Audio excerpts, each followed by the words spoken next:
দেখো তো শাড়ি পরা তোমাকে কেমন লাগতেছে? ইয়াল্লাহ, শহরের স্মার্ট সুন্দর মেয়ে বিয়ে করে আমার কি লাভ হইলো?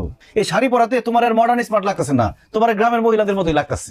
শাড়ি পরাতে মনে হইতেছে তোমার বয়স 10-12 বছর বাইরে গেছে। তোমার আর বউ লাগতেছে না, তোমার বড় ভাবি ভাবি লাগতেছে। এই একদম চুপ করো। তোমার বাবা মা যখন গ্রাদ গ্রাদ করে আমার জামা ছিঁড়ে ফেলছিল তখন তো কোনো কিছু বলতে পারো না। আসলে ভুলটা আমারই হয়েছে। আমার প্রেম করে পালাই গিয়ে বিয়ে করাটাই উচিত হয়নি। আহা, এত মন খারাপ করতেছো কেন? আমি তো তোমার সাথে মজা করতেছিলাম।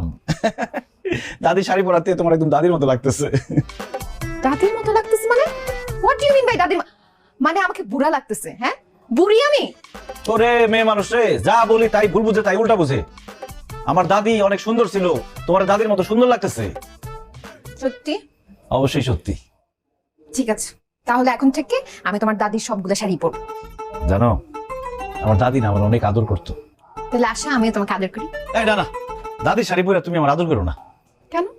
তাহলে আমার কাছে মনে হবে তুমি আমার আদর করতেছো না, আমার দাদি আমার আদর করতেছে। হায় রে আল্লাহ, পালিয়ে যায় বিয়ে করে পদে পদে বিপদ, কোনো কিচ্ছুতে শান্তি নাই। আপু তুমি কই, আমাকে সেখান থেকে নিয়ে যাও, এখানে আমার একটুও ভালো লাগতেছে না। আচ্ছা ঠিক আছে, এত মন খারাপ